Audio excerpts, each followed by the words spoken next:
ओम। श्रीमद् भागवत गीता अथ तीसरा अध्याय कर्म योग। इस प्रकार अर्जुन ने श्री कृष्ण भगवान से प्रश्न किया कि जनार्दन, यदि आप कर्म की अपेक्षा ज्ञान को श्रेष्ठ मानते हैं, तब मुझे इस भयंकर कर्म की ओर क्यों प्रेरित करते हैं? इन मिली जुली बातों से मेरी बुद्धि को क्यों भ्रम में डालते हैं? एक निश्चित बात बताइए जिससे मेरा कल्याण हो। अर्जुन के वचन सुनकर श्री कृष्ण बोले, मैं तुम्हें पहले बता आया हूँ कि सिद्धि के दो मार्ग हैं, ज्ञानियों के लिए ज्ञान योग और कर्मियों के लिए निष्काम कर्म योग। किसी भी मार्ग पर चलो, कर्म तो करना ही होगा। कर्मों के न करने से ही निष्कर्मता अथवा भगवान का साक्षात्कार तो हो नहीं सकता। कर्मों को कोई छोड़ भी नहीं सकता। प्रकृति के अधीन उसे सोना उठना आदि कर्म करने ही पड़ते हैं। जो मूढ़ बुद्धि हठ से इंद्रियों को रोककर मन से उनके भोगों का ध्यान करता है, वह दंभी कहलाता है।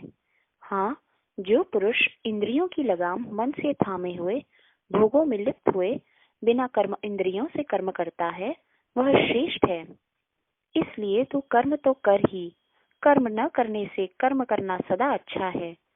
बिना कर्म जीवन निर्वाह भी नहीं हो पाएगा। हे अर्जुन, जो कर्म भगवान के निमित्त नहीं किए जाते हैं, वे मनुष्य को इस आवागमन के चक्कर में बांधते रहते हैं। इसलिए निष्काम होकर कर्म कर। ब्रह्मा ने प्रजा की रचना के साथ यज्ञ बनकर आज्ञा दी कि यज्ञ द्वारा तुम लोग बढ़ोगे। यह यज्ञ तुम्हारा कामधेनु रहेगा। तुम लोग यज्ञ द्वारा देवताओं को संतुष्ट करो, वे तुम्हें उन्नत करेंगे। इस प्रकार परस्पर उन्नति करते हुए परम कल्याण प्राप्त होगा। यज्ञ से प्रसन्न किए देवता तुम्हें इच्छित भोग पहुंचाएंगे। इन भोगों को जो इन्हें दिए बिना ही भोगता है, वह निश्चय चोर ही है। यज्ञ से बचे भोगों को भोगने वाले श्रेष्ठ पुरुष सब पापों से मुक्त रहते हैं, और जो केवल अपने लिए ही भोग जमा करते हैं, वे निश्चय पाप ही पाप भोगते हैं। यह सृष्टि चक्र ऐसा है कि सर्व प्राणी अन्न से पैदा होते हैं। अन्न की उत्पत्ति वर्षा से, वृष्टि की रचना यज्ञ से होती है। यज्ञ का अर्थ है सर्वोपकार कर्म। यह ब्रह्म अर्थात वेद ज्ञान से और ज्ञान अविनाशी परमात्मा से मिलता है। इस प्रकार सर्वव्यापी परमेश्वर की प्रतिष्ठा सदा यज्ञ में है। जो पुरुष इस सृष्टि चक्र के अनुसार नहीं वर्तता, वह पापी व्यर्थ ही जीता है। परंतु जो पुरुष आत्म तत्व में लीन और संतुष्ट रहता है, उसके लिए कुछ भी कर्तव्य नहीं है। इसलिए हे अर्जुन, तू अनासक्त रहकर कर्म करता जा। इस प्रकार कर्म करने वाला मनुष्य ईश्वर को प्राप्त करता है। जनक आदि संतों ने भी ऐसे ही कर्म योग से सिद्धि पाई थी। फिर लोक हितार्थ कर्म तो करने ही चाहिए, कारण कि भले आदमी को देख दूसरे पुरुष उसका अनुसरण करते हैं। हे अर्जुन, मुझे ही देख, तीनों लोकों में मुझे सब कुछ प्राप्त ही है, तो भी मैं संध्या तर्पण पितृ सेवा आदि सत्कर्म तो करता ही हूँ। यदि मैं आलसी हो सत्कर्म भी त्याग बैठूं, तब मुझको देख सभी सत्कर्मों को छोड़ बैठेंगे। सब लोग नष्ट हो जाएंगे, प्रजा में वर्ण संकरता हो जाएगी, और मैं सारी प्रजा का विनाशक कहलाऊंगा। अतएव हे अर्जुन, अज्ञानी पुरुष आसक्ति कर्म करते हैं, वैसे ही ज्ञानी पुरुष लोगों की शिक्षा के लिए आसक्ति रहित कर्म करते हैं। कर्म करना छोड़कर अज्ञानियों में कर्म के प्रति अश्रद्धा उत्पन्न न होने दे, अपितु स्वयं समता बुद्धि रखता हुआ उनसे भी वैसा ही कर्म करावे। हे अर्जुन, वस्तुतः तो कर्म प्रकृति के गुणों द्वारा किए हुए होते हैं, और अहंकार वाला पुरुष कहता है मैं करता हूँ, ऐसा समझता है। परंतु जो ज्ञानी पुरुष गुण विभाग और कर्म विभाग के तत्व को जानता है और आत्मा को इन दोनों से निर्लेप अनुभव करता है, वह जानता है गुण गुणों में वर्तते हैं, इसलिए वह कर्मों से सुखी अथवा दुखी नहीं होता। प्रकृति के गुणों से भ्रांत बुद्धि पुरुष प्रकृति के गुण और कर्मों में लिप्त होते हैं। अल्प बुद्धियों को ज्ञानी पुरुष चक्कर में न डाले।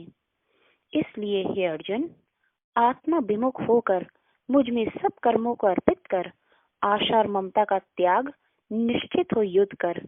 जो मनुष्य श्रद्धा से मेरी यह सलाह मानते हैं, वे सब कर्म बंधन से छूट जाते हैं और जो इनमें मीन मेट निकालते हैं, इनके अनुसार वर्तते नहीं, वे भ्रांत बुद्धि कल्याण मार्ग से भ्रष्ट हो जाते हैं।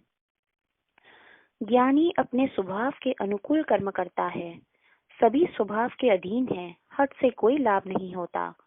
मनुष्य को चाहिए सभी इंद्रियों के भोगों में जो राग द्वेष की भावना भरी रहती है उसके अधीन न हो। कल्याण के मार्ग में ये बाधक दोनों ही लुटेरे हैं। गुण रहित भी अपने स्वभाव के अनुसार किया हुआ कर्म अच्छी प्रकार साधे हुए दूसरे के स्वभाव अनुसार धर्म से अधिक अच्छा है। स्वधर्म के साधन में जीवन खपा देना कल्याणकारक है, दूसरे का धर्म भयकारक होता है। यह सुनकर अर्जुन ने पूछा, हे यदुपति, यह तो बताइए कि न चाहते हुए मानो खांडे के जोर से पुरुष से पाप कौन कराता है। भगवान श्री कृष्ण ने कहा, रजोगुण से उत्पन्न काम ही क्रोध है जो मनुष्य को पाप की ओर ले जाता है। इसकी भूख बहुत बड़ी है, यह बड़ा पापी है, इसको तू अपना बैरी जान। जैसे धुएं से अग्नि और धूल से दर्पण और जेर से गर्भस्थ शिशु ढक जाता है, वैसे ही ज्ञानियों को सदा बैरी सदा अग्नि सरीखे। काम से ज्ञानी का ज्ञान ढका रहता है और यह काम मनुष्य के इंद्रिय, मन और बुद्धि में रहता है और इनके द्वारा ही मनुष्य को मूढ़ बनाता है। इसलिए हे अर्जुन, तू पहले इंद्रियों को अपने वश में कर, ज्ञान विज्ञान को नष्ट करने वाले इस पापी काम को विध्वंस कर। जो तू यह समझे कि यह मेरी शक्ति से बाहर है, सो बात नहीं। कारण कि इंद्रियों से सूक्ष्म मन, मन से सूक्ष्म बुद्धि और बुद्धि से सूक्ष्म आत्मा है। इस प्रकार आत्मा सबसे सूक्ष्म और अधिक बलवान है। उसके द्वारा दुर्जन रूपी काम शत्रु को मार। ओम तत्सत, ओम तत्सत, ओम तत्सत।